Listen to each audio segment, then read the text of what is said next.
దేవుని వాక్యాన్ని ధ్యానించుకోవడానికి ఇక్కడ దేవుడు ఇచ్చిన అవకాశాన్ని బట్టి దేవునికి కృతజ్ఞతలు తెలియజేస్తున్నారు. ఇలా పెట్టేదా? పరిశుద్ధుడా, ప్రేమగల తండ్రి, జీవాధిపతి, ప్రభువా, మా కొరకు, మా పాపముల కొరకు, మా రక్షణ కొరకు నీవు రక్తం కార్చే శిలువలో మరణం చెంది 3వ రోజున పునరుద్ధానుడై ప్రభువా మా కొరకు మమ్మల్ని నిత్య జీవాన్ని ఇవ్వడానికి ప్రభువా నీ ఇచ్చిన త్యాగాన్ని నేను స్మరించుకుంటున్నాం తండ్రి. ఈరోజు నీ వాక్య ధ్యానం ప్రభువా నీ యొక్క గొప్పతనాలను వివరించుకుంటూ వాక్యము ఎప్పుడు నిలుస్తుందని, భూమి ఆకాశములు గతించినా కానీ వాక్యము సజీవమై ఉంటుందనేసి మీరు ఇచ్చిన మాటను బట్టి ప్రభువా మేము ఈరోజు ఈ యొక్క వాక్య ధ్యానంలో కీర్తన 83 ధ్యానిస్తుండగా మాకు తోడు ఉంటారని యేసు అతి పరిశుద్ధ నామములో అడిగి వేడుకుంటున్నాం తండ్రి.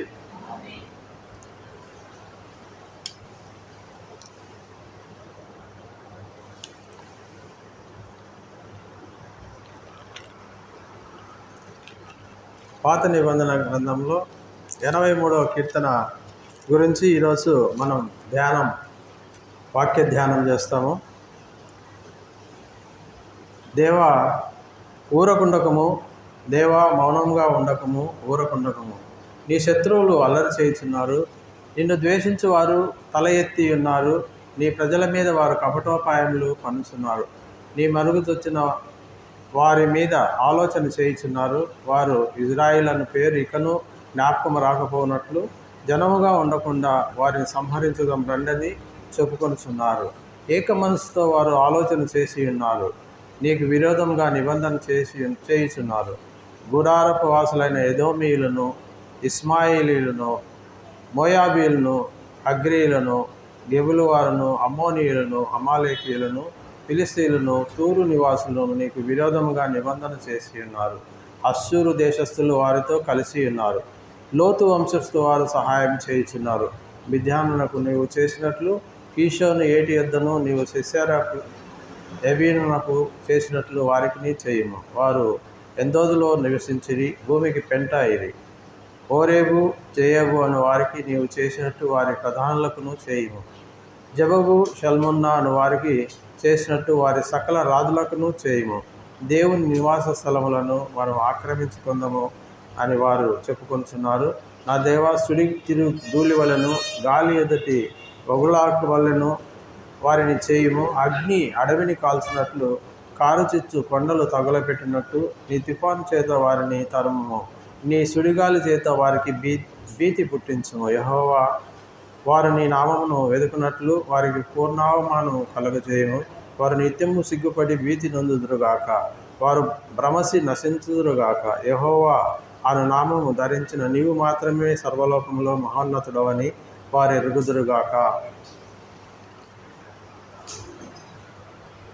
ఈరోజు మనం ఈ యొక్క 83వ కీర్తనలో ధ్యానాంశం ఏమిటంటే, మనకు బైబిల్లో ఉండే ఈ యొక్క వాక్యాలన్నీ కూడా నెరవేరుతున్నాయి. ఇప్పుడు మనం 83వ కీర్తనలో చదువుకున్నట్లు ఇజ్రాయిల్ అనే పేరు ఇక మీదట ఎత్తకుండా చేస్తాను అనేసి చెప్తున్నారు. అది ఈరోజు చెప్పిన మాట కాదు. మొదటి నుంచి కూడా ఇజ్రాయిల్ దేవుని బిడ్డల్ని, ఆ చుట్టుపక్కల ఉండే వాళ్ళంతా కూడా ఇజ్రాయేలీలని ఇంకా ఉండకుండా చేస్తాము అనేసి ప్రతిజ్ఞలు చేస్తున్నారు. ఈ మధ్యకాలంలో ఇరాన్ అధ్యక్షుడు రైసీ అనే ఆయన కూడా శపథం చేసినాడు, ఇజ్రాయెల్ని ఈ భూమి మీద లేకుండా చేసేస్తాము, వాళ్ళని అసలు ఇజ్రాయెల్ కంట్రీనే లేకుండా చేస్తామనేసి చెప్పినారు. అయితే దానికి విరుద్ధంగా, వాళ్ళ ప్రకటనకి విరుద్ధంగా జరిగింది. ఏం జరిగిందంటే, ఈ నెల 19వ తారీఖున ఇరాన్ అధ్యక్షుడైన రైసీ ఆయన హెలికాప్టర్లో అజర్బైజాన్ అని పక్కన దేశానికి వెళ్ళి వస్తుండగా ఆయన ఆ సుడిగాలిలో మరణించినాడు, హెలికాప్టర్ ప్రమాదంలో చనిపోయినాడు అనమాట. అంటే దేవుని బిడ్డలైన ఇజ్రాయేలీలని ఇక్కడి నుంచి తుడిసివేస్తాను అనేసి శపథం చేసి ఆయన ప్రయత్నాలన్నీ కూడా అట్లే ఉన్నాయి. ఆయన యుద్ధానికి కావలసిన అంటే శత్రువుల్ని ఎక్కువ మందిని ఇజ్రాయెల్ మీద తయారు చేస్తున్నాడు. హమాస్ తీవ్రవాదుల్ని, హిజ్బుల్లా అనేసి, హైతీలు అనేసి ఇటువంటి తీవ్రవాదులందరినీ సమకూర్చి నిత్యము ఇజ్రాయెల్ మీద దాడి చేయిస్తున్నాడు. అక్టోబర్ 7వ తారీఖున ఒక మ్యూజిక్ ఫెస్టివల్ జరుగుతుంటే ఇజ్రాయెల్ మీద దాడి చేసినారు హమాస్ తీవ్రవాదులు. మీకు గుర్తే ఉంటుంది. హమాస్ తీవ్రవాదులు వచ్చేసి ఇజ్రాయెల్ మీద దాడి చేసి, అయితే ఇజ్రాయెల్ ఐరన్ డోమ్ అనేసి ఉంటుంది అనమాట. ఐరన్ డోమ్ అంటే కనుక దాన్ని ఎటువంటి మిజైల్స్ వచ్చినా కానీ దాన్ని రక్షణ వ్యవస్థ ద్వారా అవి నిర్వీర్యం చేస్తాయి. అయితే వీళ్ళు ఏం చేసినారంటే ఒకటేసారి 3000 కంటే ఎక్కువ ఈ మిజైల్స్ని ప్రయోగించి ఐరన్ డోము శక్తి కంటే ఎక్కువ మిజైల్స్ వేసి దాన్ని డైరెక్షన్ మార్చేసి వాళ్ళు గోడలు ఉంటే కనుక ఆ గోడలు పగలగొట్టేసి ఇజ్రాయెల్లోకి వాయు మార్గం గుండా, భూమి మీద నుంచి మరియు సముద్ర మార్గం గుండా కూడా అక్కడికి వెళ్ళి ఇజ్రాయేలీల యొక్క స్త్రీలను, ముసలి వాళ్ళను, పిల్లల్ని చంపడమే కాకుండా 290 మందిని వాళ్ళు బందీలుగా తీసుకుపోయి చిత్రహింసలకు గురి చేస్తున్నారు అన్నమాట. దీన్ని వాళ్ళు ఇజ్రాయేలీలు అడిగినారు, మా వాళ్ళని మీరు విడిచిపెట్టండి, లేదంటే మేము గాజాని నాశనం చేస్తామనేసి ఇజ్రాయేల్ వాళ్ళు చెప్తారనమాట.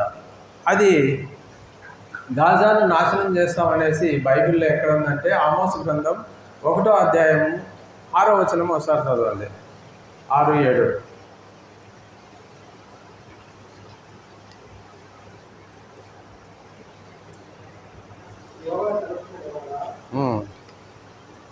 చెప్పు, చదువు, పేజ్ నెంబర్ చెప్పు.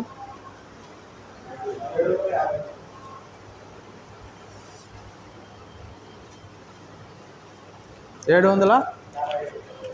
ఓకే, చదువు, నేను చదువుతాను.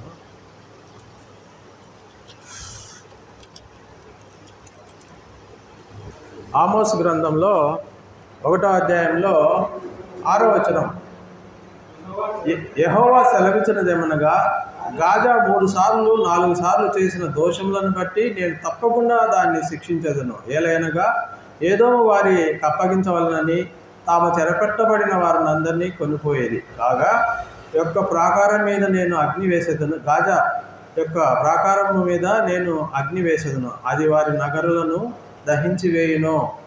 ఈ వాక్యాన్ని మనం పరిశీలిస్తే ఆ రోజు అక్టోబర్ 7వ తారీఖున వాళ్ళు చేసిన తప్పది. ఫిలిస్తీన్ వాళ్ళందరూ వాళ్ళు ఇజ్రాయిల్లోకి చొరబడి బందీలుగా తీసుకుపోయి ఇజ్రాయేలీలని వాళ్ళని దాచిపెట్టి వాళ్ళని చిత్రహింసలు చేస్తున్నారన్నమాట. చేస్తే అప్పుడు నెతన్యాహు ఇజ్రాయెల్ ప్రైమ్ మినిస్టర్ లేసి చెప్పినాడు, అయ్యా మా వాళ్ళని వదిలేయండి, మేము మిమ్మల్ని ఏం చేయమంటే వాళ్ళు వదలమనేసి చెప్తే అప్పుడు గాజా మీద బాంబింగ్ చేస్తారన్నమాట. బాంబింగ్ చేస్తే వాళ్ళని ఒక ప్రాంతం నుంచి, ఉత్తర ప్రాంతం నుంచి దక్షిణ ప్రాంతానికి వెళ్ళిపోండి, నేను గాజాని నిప్పులు కురిపిస్తాను, గాజాలో మనుషులు ఉండేదానికే లేదు అనేసి ఆయన శపథం చేసి ఆ విధంగానే గాజా మొత్తం పట్టణాన్ని అంతా, నార్త్ గాజా అంతా బాంబింగ్ చేస్తారు. మీరు చూసే ఉంటారు, టీవీలో కూడా వస్తుంది. ఇప్పటికి కూడా వాళ్ళు గాజాలో చెరపట్టబడిన ఇజ్రాయేలీలను ఇంతవరకు కూడా వాళ్ళు ఫలస్తీన్ వాళ్ళు వదలలేదన్నమాట. సో వీళ్ళు యుద్ధం ఇట్లే చేస్తూ ఉన్నారు. గాజాలో ఈ మధ్యకాలంలో మరీ భయంకరంగా యుద్ధం జరిగి రాఫా ప్రాంతం, రాఫా అంటే కానీ అది ఈజిప్ట్ను ఆనుకో ఉంటుంది అనమాట. ఈజిప్ట్ ప్రాంతానికి కూడా ఈ ఇజ్రాయెల్ దళాలు పోయేసి వాళ్ళ యొక్క హోస్టేజెస్ అంటే వాళ్ళ యొక్క పౌరుల్ని తెచ్చుకోవడానికి ప్రయత్నం చేస్తున్నారు.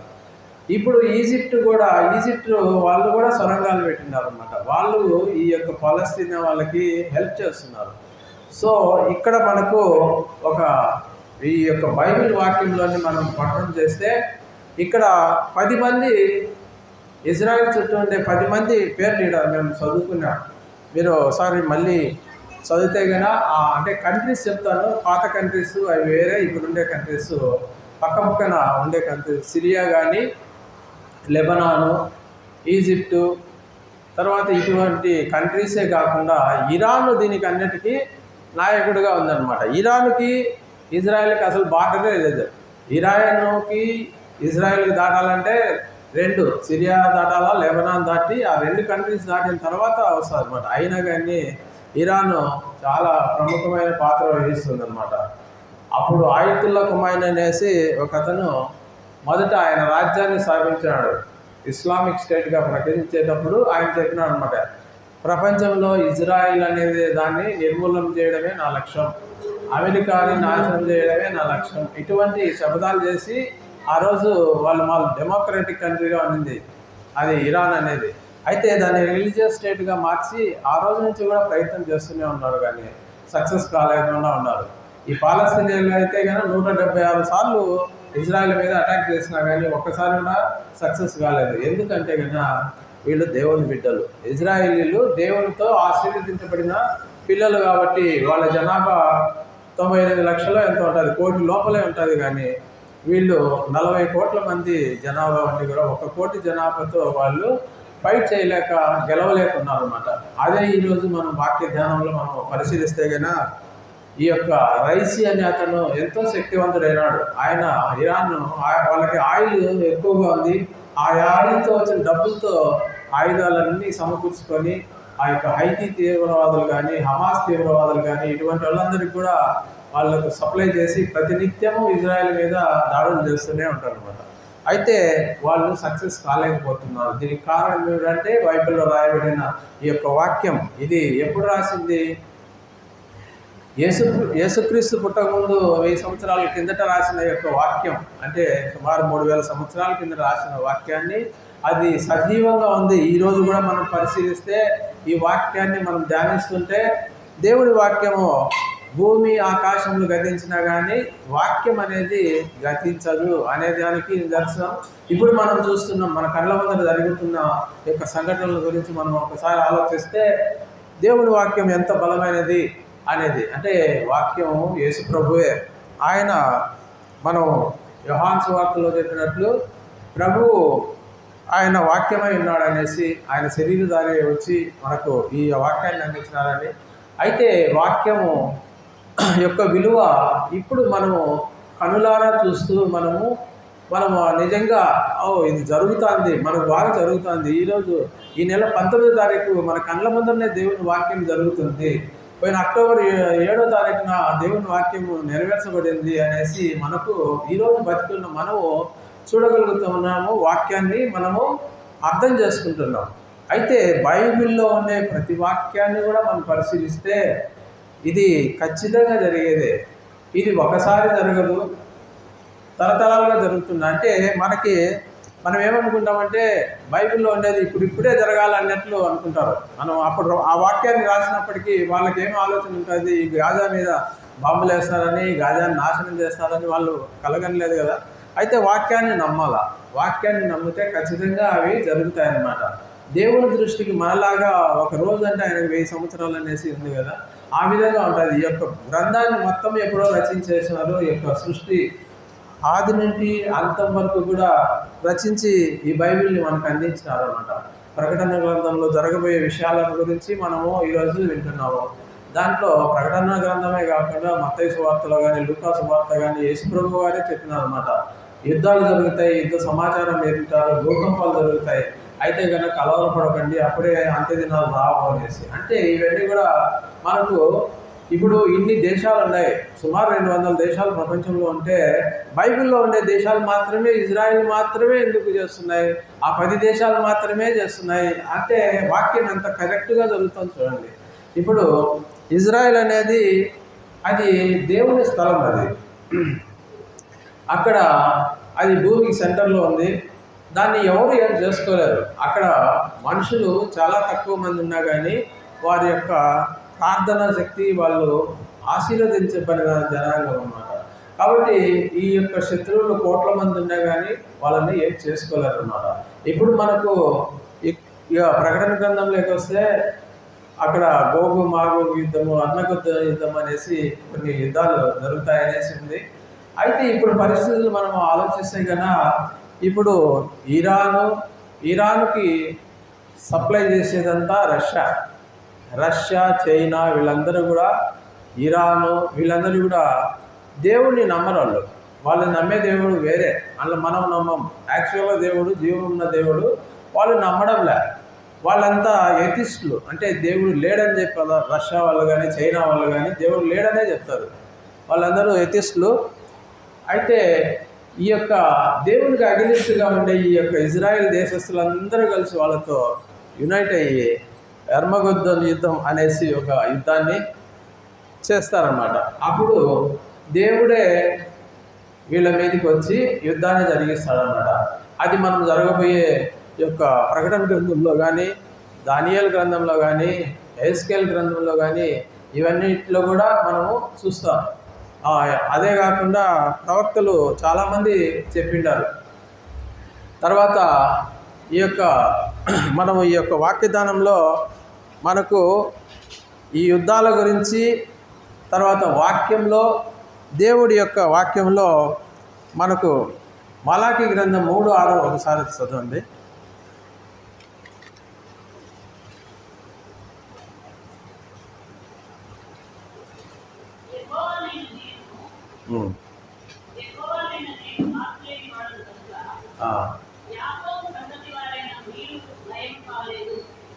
అవును. ఇప్పుడు యాకోబు అంటే ఇజ్రాయిల్, ఆయనకు ముందు పేరు యాకోబు సంతతి. ఆయన దేవునితో పెనుగులాడి ఆ రోజు పేరు దేవుడే పెట్టినాడు అన్నట్టు. నువ్వు యాకోబు అనబడవు, ఇంకా ఇజ్రాయిల్ అనేసి అంటారు అనేసి. అంటే ఈ యొక్క యాకోబు జనం అంటే కానీ ఇజ్రాయిలీలు అనమాట. వీళ్ళను కొట్టేవాళ్ళు ఉండరు ఇంకా ప్రపంచంలో అనేది మనము కళ్ళారా చూస్తున్నాం. ఇప్పుడు మన యొక్క ఒకసారి బైబిల్లో నుంచి ఒకసారి అందరినీ తీసుకుంటే కూడా ఇక్కడ మోషే మొదట ఇజ్రాయెల్ జనాంగంలోంచి వచ్చిన గొప్ప ఆయన్ని చంపడానికి ఆయన పుట్టక ముందనే అంటే ఇజ్రాయేలీని మగవాళ్ళని చంపేసేయాలనేసి సైతాన్ పన్నాగాలు పండించి, అయితే అతను ఆయన బతికి తర్వాత వాళ్ళ ఇజ్రాయెల్ జనాలందరినీ కూడా కాపాడుతారు అనమాట. ఆ విధంగానే యేసుప్రభువుని కూడా చంపాలనేసి ఆ యొక్క ఇజ్రాయేలీలు అంటే కన్నా ఆ చుట్టుపక్కల ఉండే సైతాన్ జనాలకి వాళ్ళకి పడదన్నమాట. ఎప్పుడెప్పుడు చంపేస్తామా అనేసి ఉంటారు అనమాట. ఆయన లోకంలోకి వస్తున్నాడని తెలుస్తూనే యేసుప్రభుని చంపాలని ఎన్నో కుట్రలు అన్నీ కూడా 200 మంది పైన పిల్లలని చంపేసి ఆయన చంపినా కానీ యేసుప్రభు బతికి మనకు లోకరక్షకుడు అయినాడు అనమాట. ఆ విధంగా దేవుని బిడ్డలు అనమాట. వాళ్ళు దేవుని బిడ్డల్ని ఎవరు ఏం చేయలేరు. ఇప్పుడు ఇజ్రాయెల్ మిగిలిన కంట్రీస్ గురించి ఆలోచిస్తే దావీదు గొలియాత్ విషయంలో కూడా సేమ్ అట్లే జరుగుతుంది. దావీదు చాలా చిన్నపిల్లోడు, గొలియాత్ చాలా శక్తివంతుడు, సైన్యం ఉంది ఆయనలో. అయితే ఈయన ఒక చిన్న ఒడిసెల రాయితో పుట్టగానే నుదుటి మీద పడి చనిపోతాం. అంటే దేవుడి యొక్క ఆయన యుద్ధము యెహోవాది, మనం మనుషులది కాదనమాట. యుద్ధము యెహోవాది. అంటే మనము ప్రతినిత్యం కూడా దేవుణ్ణి ధ్యానిస్తూ ఉండాలి. మనము యుద్ధం చేసేది కనిపించే శత్రువుతో కాదు, కనిపించని అంధకార శక్తులు, దురాత్మలు, దుష్ట శక్తులతో మనము ప్రతిరోజు యుద్ధం చేస్తుంటాం. మనం కూడా అంటే దేవుని బిడ్డలు మనము చేస్తుంటాం అనమాట. సో మనము యేసుప్రభువుని అంగీకరించిన తర్వాత, దేవుని బిడ్డలుగా మారిన తర్వాత, మన రక్షకుడైన యేసుప్రభు మన నిత్యము ఆయన కాపాడుతూనే ఉంటాడు అనమాట. దానికి ఏం చేయాలంటే మన శక్తి కాదు, మన బలము కాదు, కానీ దేవుని ఆత్మతోనే అవన్నీ జయించాలా. మన సర్వాంగ కవచాన్ని ఆ యొక్క ఎవరు సైతాన్ యొక్క తంత్రాలన్నీ ఎరిగిన వాళ్ళం అన్నమాట. ఎప్పుడూ మనకు తెలియదు, కానీ మనలో ఉండే పరిశుద్ధాత్మ దేవుడు మనల్ని ఎప్పుడు కూడా కాపాడుతూనే ఉంటాడు. ఆ విధంగానే ఇక్కడ లోకంలో ఇజ్రాయిల్ గురించి ఒకసారి ఆలోచిస్తే కూడా వాళ్ళు ఉండే జనము చాలా తక్కువ మంది, వాళ్ళు కోట్ల మందితో యుద్ధంలో గెలుస్తున్నారు. ప్రతిసారి వాళ్ళదే యుద్ధంలో గెలుపు. ఇప్పటికీ మనకు ఎహెజ్కేలు గ్రంథం 38-39లో రాయబడింది. 37లో మనం పరిశీలిస్తే ఆ ఎముకల లోయలో మనము ఆ సైనికులుగా మారి ఇజ్రాయెల్ సైన్యము పుడతాది అనేసి ఉన్నారనమాట. అది నాకు అర్థమయ్యేది కాదు మొదట్లో. నేను మన యేసన్న బైబిల్ గురించి చెప్తా, చూడు సార్ ఇది చాలా బాగుంది ఇట్లా అంటే, ఇదే మామూలు కథల మాదిరే ఉంది కదా అనేసి అనుకున్నాను. అయితే యేస్కేల్ గ్రంథంలో 37వ అధ్యాయంలో అది ఇజ్రాయెల్ ఫార్మేషన్, అంటే ఇజ్రాయెల్ దేశం ఎట్లా ఏర్పడుతుంది అనే దాని గురించి రాయబడింది అనమాట. అది మామూలు ఈ దర్శనంలో చూసి నువ్వు ప్రవచిస్తే కదా ఈ ఎముకలు గడగడ కొట్టుకొనేసి దానిలో జీవం వస్తుంది, మాంసం వస్తుంది, సైన్యంగా నిలబడతారనేది చూసిన తర్వాత ఇది ఏదో కథలే అనుకున్నానండి. అయితే ఇజ్రాయేలు వాళ్ళు యేసుప్రభువుని, వాళ్ళు యూదులు వచ్చేసి యేసుప్రభుని సిలువ వేసిన తర్వాత వాళ్ళ మీద శాపం వస్తుంది, వాళ్ళే కోలుకుంటారు. మా మీద, మా పిల్లల మీద ఈ యొక్క రక్తాపరాధం ముందు కాక అనేసి వాళ్ళందరూ వాళ్ళే కోలుకొని సుమారు 2000 సంవత్సరాలు వాళ్ళకి రాజ్యం లేకుండా ఏం లేకుండా వాళ్ళని ఎక్కడ పడితే అక్కడ చంపేస్తూ ఉంటారు మనుషుల్ని. ఆ విధంగా చనిపోయిన జనాంగము ఒక్కసారి 1948 మే 14వ తారీఖున వాళ్ళు రాజ్యంగా ఏర్పడతారు. ఇజ్రాయెల్ రాజ్యం అనేది అప్పుడు వస్తుంది. సుమారు 2000 సంవత్సరాల తర్వాత వాళ్ళకి రాజ్యమే లేదనమాట. వచ్చిన తర్వాత ఈ యొక్క వాక్యం ఎంత బాగా నెరవేరిందంటే వాళ్ళు సైనికులుగా వస్తారనేది. దీంట్లో సైనికులుగా ఎట్లా వస్తారనేది నేను అనుకుంటుంటే, అయితే అది వాళ్ళు వచ్చింది 14వ తారీఖు. అందరూ కూడా విదేశాల్లో ఉన్నారనమాట. అమెరికాలో, లండన్లో, బ్రిటన్లో, ఎక్కడెక్కడో ఫ్రాన్స్లో, అన్ని చోట్ల కూడా యూదులు చల్లా చెదురైపోయిన వాళ్ళని ఆలియా అనేసి ఒకసారి పిలిపించుకున్నారు. వాళ్ళందరినీ పిలిపించుకొని మనం ఒక రాజ్యాన్ని ఏర్పరచుకుంటాం అనేసి ఈఎన్ఓలో వాళ్ళకి ఒక రాజ్యాన్ని స్థాపించడానికి గవర్నమెంట్ ఒప్పుకుంటే వాళ్ళకి పాలస్తీనాలో కొంత భాగాన్ని ఇచ్చి వాళ్ళని స్థిరపడతారనమాట. అంటే ఆ రోజు 14వ తారీఖు వాళ్ళు వచ్చింది సైనికులుగా వస్తారు. సైనికులుగానే విమానాల్లో వస్తారు. వచ్చి రాకముందే నెక్స్ట్ 15వ తారీఖే యుద్ధం చేస్తారు. చుట్టూ ఉండే దేశాలన్నీ వచ్చేసి వాళ్ళ మీద యుద్ధం ప్రకటిస్తారు. వీళ్ళు మనం అవకాశం ఇస్తే వీళ్ళు మనకు చాలా డేంజర్ కాబట్టి వీళ్ళని ఇప్పుడే చంపేయాలా. మోషే బతికితే చాలా కష్టం కాబట్టి మోషేని చంపేయాలా. యేసుప్రభు బతికితే చాలా కష్టం కాబట్టి యేసుప్రభుని అప్పుడే చంపేయాలా, పురిటి బిడ్డనే చంపేయాలనేసి ప్లాన్లో ఉన్న. ఆ విధంగానే ఇజ్రాయెల్ ఫార్మేషన్ అయ్యేది. చిన్న బిడ్డ ఒకరోజే అంతే. అయితే 14వ తారీఖు ఫామ్ అయింది, 15వ తారీఖు యుద్ధం. అయితే ఆ యుద్ధంలో ఆ యొక్క శత్రు దేశాలందరినీ జయించి వాళ్ళ భూభాగాన్ని కూడా ఆక్రమిస్తుంది ఇజ్రాయెల్. చూడండి ఎంత శక్తో. అంటే యుద్ధము యెహోవాది, దేవుడి యుద్ధం అదనమాట. వాళ్ళల్లో లేదు. వాళ్ళు యుద్ధానికి పోయినా కానీ మామూలుగా ఉండరు. యుద్ధానికి పోయేటప్పుడు కూడా వాళ్ళ ప్రేయరు దేవునికి ప్రేయర్ చేస్తానే వాళ్ళు యుద్ధం చేస్తారనమాట. అటువంటి మనం టీవీల్లో కూడా చూస్తూ ఉంటాము. వాళ్ళ అంత నిష్ఠతో ఉంటారనమాట. కాబట్టి వాళ్ళని సంహరించడము ఎవరి వల్ల కాదనమాట. ఇటువంటి సంఘటనలు బైబిల్లో చాలా ఉన్నాయి. ఎస్తేరు గ్రంథంలో ఒకసారి చూస్తే ఆ యొక్క యూదులను అందరినీ కూడా నాశనం చేయాలనేసి హామాను పన్నాగం తెలుసుకొని ఈయన మొర్దెకాయి ఎస్తేరు చెప్తే కదా ఆ యొక్క రాజ్యంలో అందరికీ యూదులందరికీ చెప్తారన్నమాట, మీరు ఉపవాసం ఉండి 3 రోజులు దేవుని ప్రార్థించండి, మనల్ని అందరినీ చంపేయాలని ఉన్నారు. ఈ యొక్క హామాన్ అనే అతడు రాజుతో ముద్ర వేయించుకొని ఆ ఆర్డర్ అన్నిటికీ పంపించినారు అనేసి చెప్తారు. 127 సంస్థానాలు ఉంటాయి. అందులో భారతదేశం కూడా ఉంది. భారతదేశాన్ని కూడా అప్పుడు అంటే ప్రైమ్ మినిస్టర్ మొర్దెకాయి అవుతాడనమాట, ప్రైమ్ మినిస్టర్గా అప్పుడు. అయితే అటువంటి పరిస్థితుల్లో వాళ్ళు ప్రార్థన చేస్తారు. 3 రోజులు ఉపవాస ప్రార్థన చేస్తే ఎస్తేరు ఆధ్వర్యంలో అందరూ కూడా ప్రార్థన చేసి దేవుడు వాళ్ళ యొక్క ప్రార్థనను ఆలకించి వీళ్ళకు రావాల్సిన శిక్షని హామాన్ మీద వేస్తాడు. మొర్దెకాయిని ఉరిశిక్ష వేయాలనేసి హామాన్ ప్లాన్ చేసి ఆయన ఉరికమ్మం ఇప్పించాలనుకుంటే, అయితే అది దేవుడు అది మార్చి హామాను ఈయన ప్రైమ్ మినిస్టర్ చేస్తాడనమాట. సో ఎంత గొప్ప దేవుడు చూడండి ఒకసారి. ఇటువంటి సంఘటనలు చాలా ఉంటాయి. నేను అంటే ఇవన్నీ కథలు నమ్మేదానికి లేదనుకుంటానే, కానీ నా జీవితంలో జరిగింది చెప్తాను కదండి. ఇది మా కోడలు చనిపోయింది. మా కోడలు ఆత్మహత్య చేసుకొని చనిపోయింది అనమాట బెంగళూరులో. అయితే మా వియంకుడికి ఆయన మా మీద కేసు పెట్టినాడు. నా మీద, మా భార్య మీద, మా కొడుకు మీద, అందరి మీద కేసు పెట్టినాడు. ఏం కేసు పెట్టినా అంటే వరకట్న కేసు.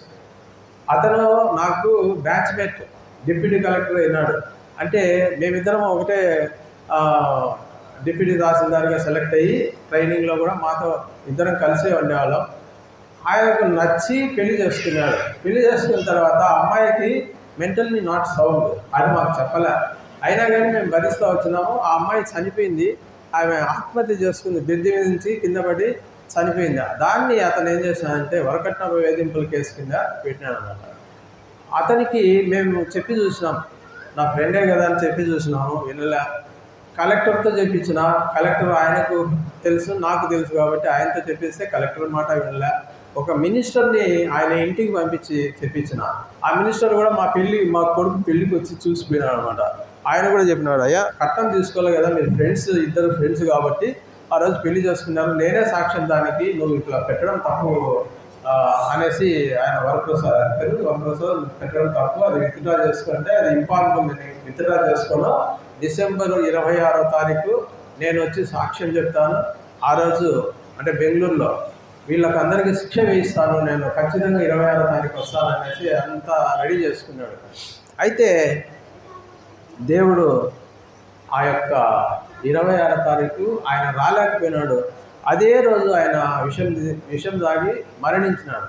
ఎప్పుడైతే హామాను మొర్దెకాయిని ఉరికమ్మ ఎక్కియాలా, వీళ్ళను నాశనం చేయాలనుకున్నాడో అటువంటి వ్యక్తే ఇక్కడ మా వరప్రసాద్, మా యొక్క వియంకుడు ఆ రోజు చనిపోయినాడు. ఇంకా కేసు ఏముంటుంది చెప్పండి, ఇంకా వాళ్ళ చెల్లెళ్ళు వీళ్ళందరూ కూడా ఏం పట్టించు. అంటే ఇది మనం ఆయన చనిపోవాలని కాదు, కానీ మనము దేవుడికి ప్రార్థన చేసిన దేవుని ఇవన్నీ ఆ కోర్టు కేసులన్నీ తీసుకుపోయి 3 పాస్టర్లు ఉన్నారు అక్కడ.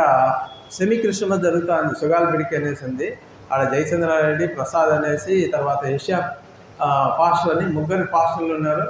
వాళ్ళకు చెప్పిన, పాస్టర్ గారు మాకు ఇబ్బంది మాదిరిగా ఉందని. 23వ తారీఖు జరిగింది అది.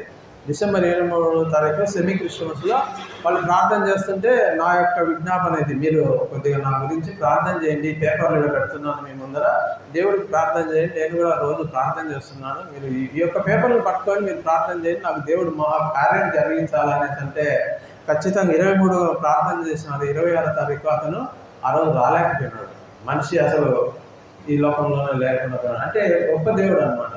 మనకు ఎప్పుడో జరిగిన సంఘటనలే కాదు, ఈరోజు మనకు ప్రత్యక్షంగా జరుగుతూ ఉంటాయి. అంటే దేవుని యొక్క మహాకృప అనేది మనం ఆయన నమ్ముకుంటే కనుక ఎన్నో అద్భుత కార్యాలను చేస్తాడు. ఆయన ఒక వాక్యం, ఒక మాటతోనే ఇంత సృష్టించిన దేవుడు నీ కోసం చేయలేడా?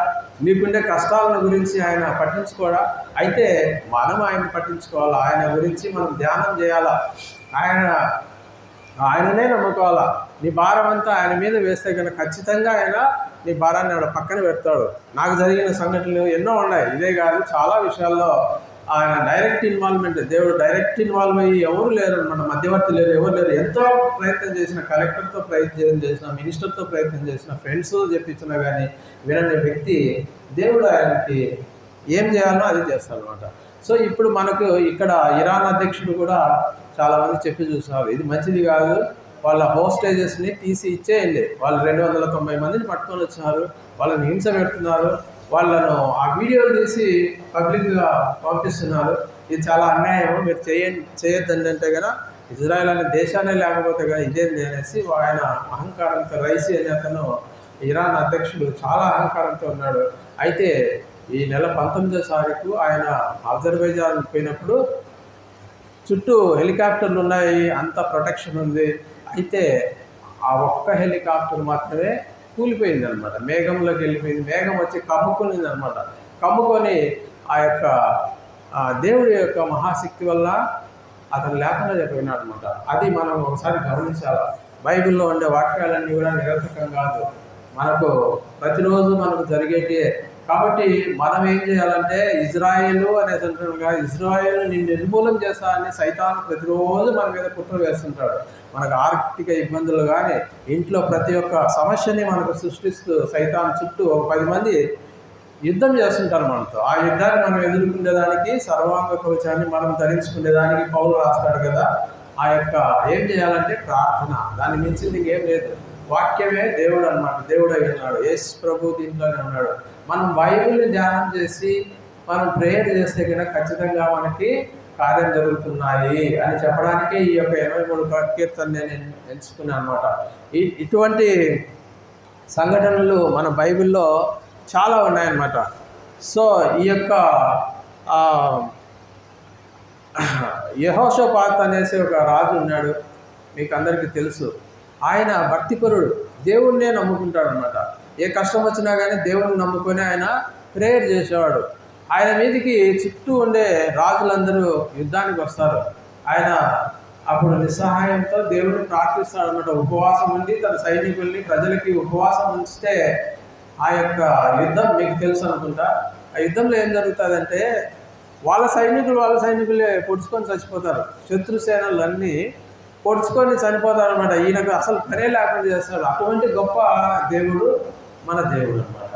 సో ఇటువంటి సంఘటనలు చాలా ఉన్నాయి మనకి. తర్వాత మనము బైబిల్లో యెహోషువ గురించి ఒకసారి మనం చూస్తే కన్నా ఇశ్రాయేలీలు ఎంతమందిని జయించారంటే 31 రాజుల్ని సంహరించినాడు అనమాట యెహోషాపాతు. అంతకుముందు 7 మంది రాజుల్ని చేస్తుంటారు కదా. యోర్దాను దాటిన తర్వాత 31 మంది రాజుల్ని చేస్తాడు. ఎక్కడే కానీ ఒక్క యుద్ధంలో కూడా ఓడిపోడు అనమాట. ఆయన అసలు యుద్ధం చేయకుండానే గెలుస్తాడు. ఏది స్తుతి. ఆయన ఎరుకో గోడలు కూలేటప్పుడు ఏం చేస్తాడు, ఆయన యుద్ధం చేయడు, ప్రార్థన చేసి తిరుగుతూ ఉంటారు అనమాట. తిరుగుతా అంటే గోడలు కూలిపోతాయి. అది నిజంగా అవన్నీ నిజంగా జరిగినాయా అనేసి వండర్ ఉంటాయి. ఇప్పుడు మనం చూసే ఈ యొక్క ఆధునిక యుగంలో మన కళ్ళ ముందు జరిగే సంఘటనలు చూస్తే నిజంగా ఇది జరిగినాయనేసి మనం ఖచ్చితంగా నమ్మాల్సిందే. దీంట్లో బైబిల్లో ఒకటి కూడా ఒక్క అక్షరం కూడా మనకు తక్కువ ఉండదన్నమాట. సో ఇది మనకు దేవుడు బయలుపరిచిన 83వ కీర్తనలో ఉండే యొక్క సారాంశం.